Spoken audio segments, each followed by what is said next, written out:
Bonjour, bienvenue au cours de physique générale de l'EPFL.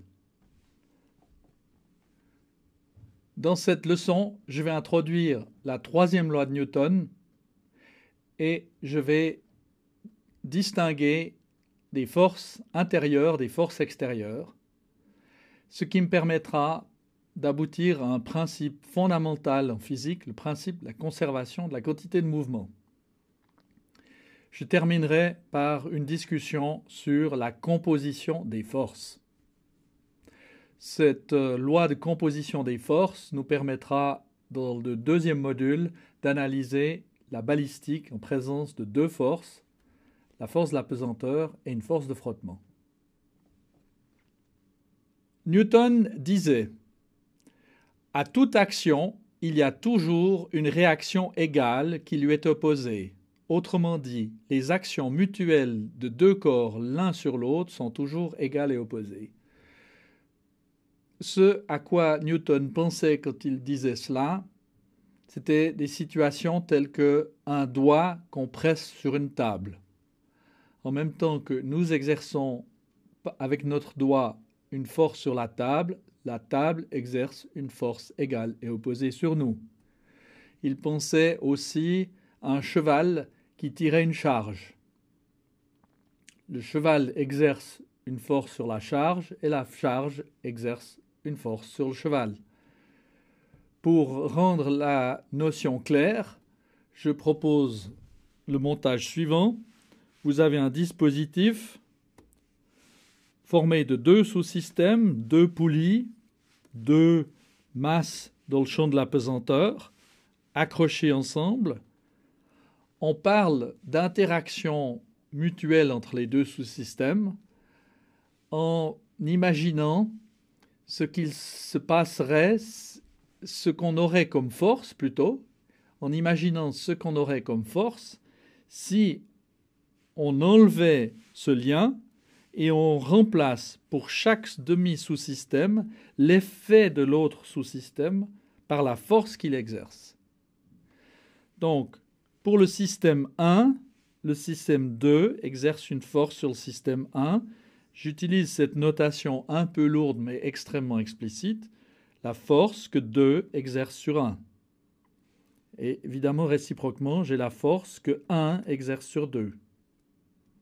Ce sont là les forces que je considère comme des forces d'interaction. Je fais maintenant la distinction entre les forces intérieures et les forces extérieures. En physique et en mécanique en particulier, il est parfaitement évident ce qu'on va définir comme étant notre système et ce qui est extérieur au système. Ça, c'est une première chose. Deuxièmement, on va considérer les forces à l'intérieur du système. Lorsque le système est libéré de toute force extérieure, il reste des forces d'interaction, comme on a identifié sur le petit système tout à l'heure. Ces forces-là sont, on va appeler des forces intérieures. Les forces d'interaction entre les atomes d'un solide qui forment un solide rigide indéformable, ces forces qui sont responsables de la rigidité du solide, voilà ce qu'on va appeler des forces intérieures. Bien évidemment, la force de la pesanteur est une force extérieure.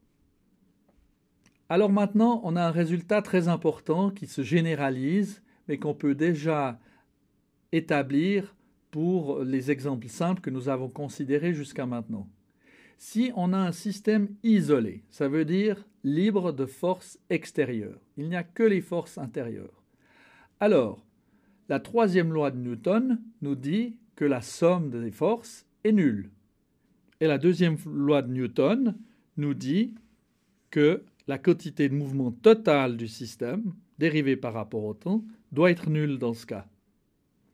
Donc, on a que la quantité de mouvement est une constante.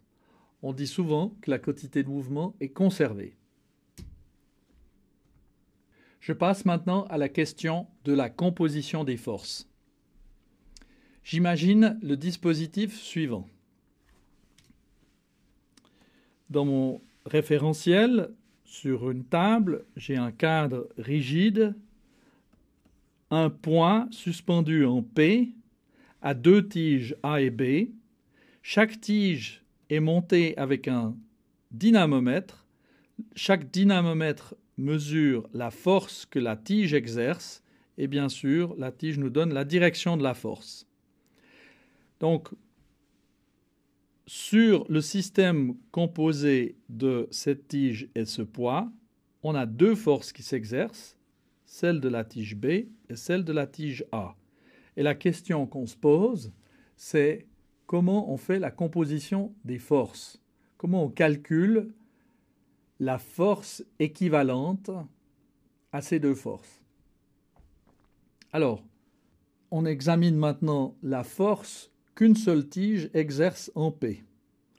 Et on va comparer l'action de... On va dire que l'action composée de ces deux forces est égale à l'action de cette force-là quand on a les mêmes effets, c'est-à-dire que le point P ne bouge pas.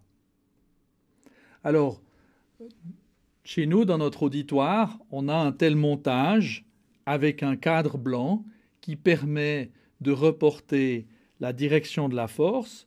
On note sur le dynamomètre la valeur, l'intensité de la force. Et on pourrait faire une telle construction, comparer ces deux forces que j'ai notées ici. Voilà la force de la tige B, la force de la tige A et la force que la tige C avait. Et ce qu'on observe, bien sûr, vous le savez sûrement déjà, c'est que la force équivalente, C, vaut la somme des forces A et B, la somme des vecteurs qui représentent les forces A et B. Donc, pour calculer la force équivalente à une composition de forces, on calcule la somme vectorielle des vecteurs qui représentent chacune des forces.